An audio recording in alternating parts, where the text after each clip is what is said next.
మన ప్రభువును రక్షకుడైన యేసుక్రీస్తు నామంలో మీకు శుభములు వందనములు తెలియజేస్తున్నాను.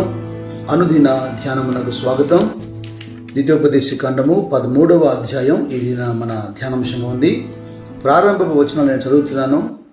ప్రవక్తయే గాని కలలు కనువాడే గాని నీ మధ్య లేచి నీ ఎదుట సూచక్రియనైనను మహత్కార్యమునైనను చేసి నీవు ఎరగని ఇతర దేవతలను అనుసరించి పూజింతము రమ్మని చెప్పినడలా అతడు నీతో చెప్పిన సూచక్రియ గాని మహత్కార్యము గాని సంభవించినను ఆ ప్రవక్త మాటలను కలలు కనువాని మాటలను వినకూడదు. ఏలైనగా మీరు మీ దేవుడైన యెహోవాను మీ పూర్ణ హృదయంతోనూ మీ పూర్ణ ఆత్మతోనూ ప్రేమించుచున్నారో లేదో తెలుసుకున్నట్టుకు మీ దేవుడైన యెహోవా మిమ్మల్ని పరీక్షించుచున్నాడు. ఈ దినపు అంశాన్ని చాలా జాగ్రత్తగా మనం ఆలోచించబద్దులమై ఉన్నాం. ఎంతో సున్నితమైన విషయం ఇది, చాలా ప్రాముఖ్యమైన విషయం కూడా. ఎందుకంటే ఈరోజున అనేకులు సరైనటువంటి గ్రహింపు లేకుండా కంటికి కనబడుతుందల్లా ఒకే విధంగా చూస్తూ ప్రజల్ని భ్రమపెడుతున్నారు. వారు కూడా మోసపోతున్నారు. అద్భుతాలని సూచక్రియల్ని ఇష్టపడిన వారు విమర్శించేవారు ఈ లేఖనం దొరికిందనుకోండి, ఇక వారికి పండుగే. అయితే కలలు కనివాడు ప్రవక్త మీ మధ్యలో ఉంటే జాగ్రత్త అన్నట్టుగా ఈ వచనం హెచ్చరిక చేస్తుంది. అయితే సంఖ్యాకాండము 12వ అధ్యాయంలో 6వ వచనంలో దేవుడిని యెహోవా ఏమంటున్నాడు? మోషే అహరోనులతో మీలో ప్రవక్త ఉండిన యెడల యెహోవానకు నేను దర్శనమిచ్చి అతడు నన్ను తెలుసుకున్నట్లు కలలో అతనితో మాట్లాడుదును. మోషే గురించి అహరోను మిర్యాముతో మాట్లాడుతున్నాడు దేవుడు. మీలో ప్రవక్త ఉంటే నేను దర్శనమిచ్చి అతనితో మాట్లాడతాను, కలలో అతనితో మాట్లాడతాను. కానీ నా సేవకుడైన మోషే అటివాడు కాదు, అతడు నా ఇల్లంతటిలో నమ్మకమైన వాడు. అంటే ప్రవక్తకు మించి గొప్పవాడుగా అన్నట్టుగా మోషే గురించి యెహోవా సాక్ష్యం ఇస్తున్నాడు. కలలు దర్శనాలు అనేది దేవుని యొక్క లాంగ్వేజ్. అది ఆయన మాట్లాడే విధానం. వాక్యంతో మాట్లాడతాడు, స్వర ప్రత్యక్షతో మాట్లాడతాడు, లేదా నిద్రలో కళతో మాట్లాడతాడు, దర్శనమిచ్చి మాట్లాడతాడు.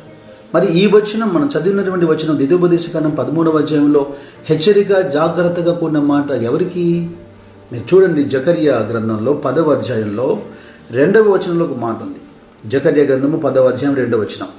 గృహదేవతలు వ్యర్థమైన మాటలు పలికిరి, సోదెగాండ్రకు నిరర్థకమైన దర్శనములు కలిగినవి, మోసముతో కలలకు భావము చెప్పిరి, మాయగల భావములు చెప్పి ఓదార్చిరి. కాబట్టి గొర్రెల మంద తిరుగులాడినట్లు జనులు తిరుగులాడిరి, కాపరి లేక బాధనొందిరి. ఇక్కడ జకర్యా చెబుతున్నటువంటి ప్రవక్తలు ఉన్నారే, యెహోవా ద్వారా పంపబడిన ప్రవక్తలు కాదు, దేవుడు పంపిన ఆత్మ ద్వారా చేస్తున్న కార్యాలు కాదు. ఇది సోదెగాండ్రు. ఈ రోజున మహాజ్ఞానులు పండితులు అనేవారు దేవుని చేత పంపబడినటువంటి దైవజనులను ప్రవక్తలను కూడా ఇలాంటి లేఖనాలు పట్టుకొని నోటి దుడుసు చేత త్వరపడి సోదెగాన్లు అనడం ఎంత బాధాకరమైన విషయం. వారు ఖచ్చితంగా తీర్పు రోజున జవాబు చెప్పాలి. అందుకే ఒక అంశాన్ని మనం చూస్తున్నప్పుడు it is from God or not స్పష్టంగా నువ్వు గుర్తించగలగాలి. గర్వంతోనో అహంకారంతోనో నీ జ్ఞానంతోనో లేదా అటువంటి కృపావరం మన దగ్గర లేకపోతే మన ఇమేజ్ ఎక్కడ దెబ్బతింటుందనో సంఘాన్ని తన వైపుకు మళ్లించుకునే ప్రయత్నంలోనో అలా వ్యర్థంగా మాట్లాడకూడదు. యెహోవా హృదయాంతరంగములను ఎరిగినవాడు. మత్తయి సువార్త 24వ అధ్యాయంలో ప్రభు చాలా తేటగా చెప్పారు. 24వ వచనంలో బాగా వినండి జాగ్రత్తగా. అబద్ధపు క్రీస్తులను అబద్ధపు ప్రవక్తలు వచ్చి సాధ్యమైతే ఏర్పరచబడిన వారిని సైతము మోసపరచుటకే గొప్ప సూచక్రియలు మహత్కార్యములు కనపరిచెదరు.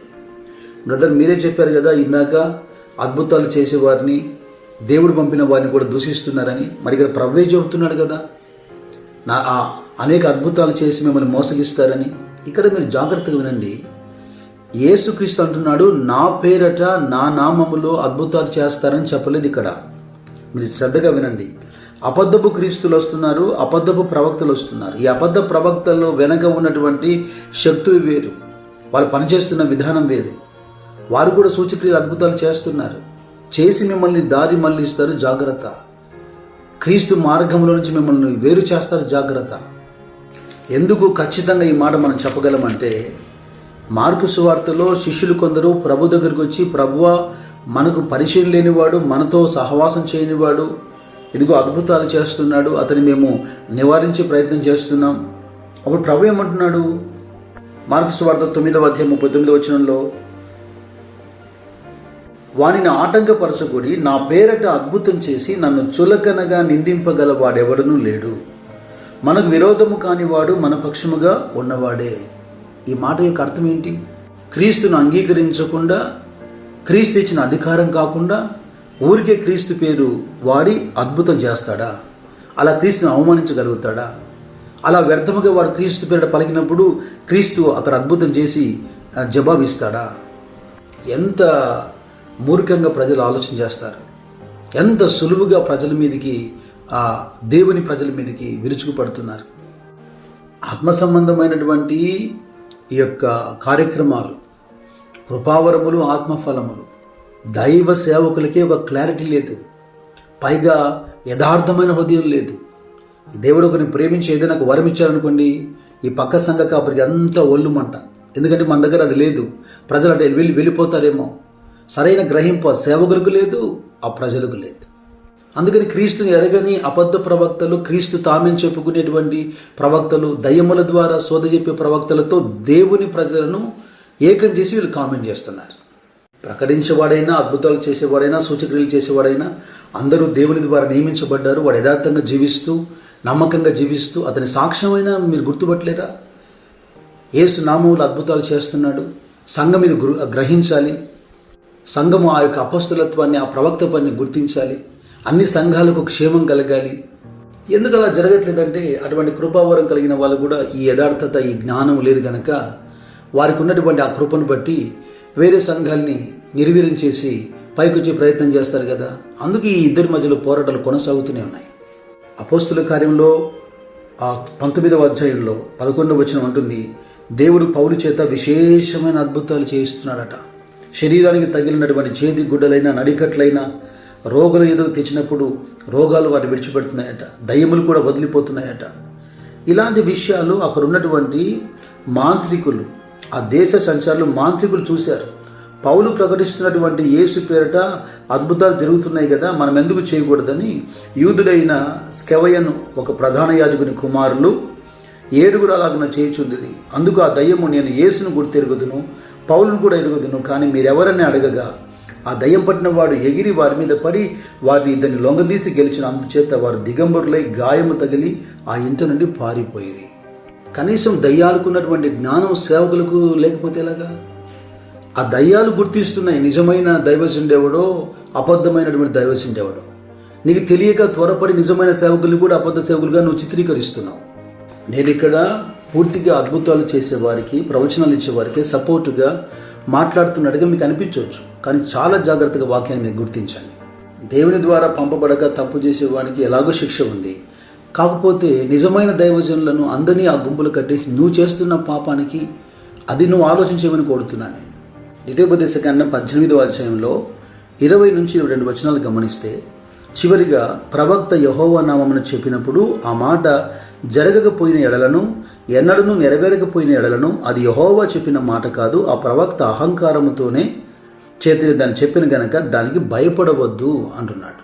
దేవుని ప్రవక్తలు అప్పుడప్పుడు శరీరానికి తావిచ్చి, అహంకారానికి తావిచ్చి, ఇలా ప్రవచించకపోతే ఏమైనా అవుతుందేమో, విలువ తగ్గిపోతుందేమో అని యెహోవా ఇవ్వకపోయినా, మాట్లాడకపోయినా ఒక ప్రవచనం చెప్పారనుకోండి, ఎలా గుర్తుపట్టగలుగుతాం? ఆ ప్రవచనము నెరవేర్చబడకపోతే అతన్ని యెహోవా పంపలేదు, అతడు సొంత ఉద్దేశం చేత చెప్పాడని గుర్తించమంటున్నాడు. మనం ధ్యానిస్తున్న ద్వితీయోపదేశకాండం 13వ అధ్యాయంలో ఇతర దేవతల పేరట సోది చెప్పేవాడు ఒక అద్భుతం చేసినా, వాని ప్రవచనం సంభవించినా నమ్మొద్దు అంటున్నాడు. నిజమైన ప్రవక్తలు అహంకారం చేత దేవుడు చెప్పకపోయినా ఇగో అడ్డుగా పెట్టుకొని చెప్పారనుకోండి, అది నెరవేర్చబడకపోతే అది నమ్మవద్దు అంటున్నాడు, భయపడొద్దు అంటున్నాడు. ముళ్ళు అడ్డుగా ఉందని చేపను పోగొట్టుకోకుండా సరిగా వివేచించమని మీకు మనవి చేస్తున్నాను. ప్రవక్తలు జాగ్రత్త, దేవుని ప్రజలు జాగ్రత్త. ప్రతి అంశమును సరిగా వివేచింపగలిగినటువంటి ఆత్మ కృప దేవుడు మీకు మెండుగా దయచేయునుగాక. God bless you.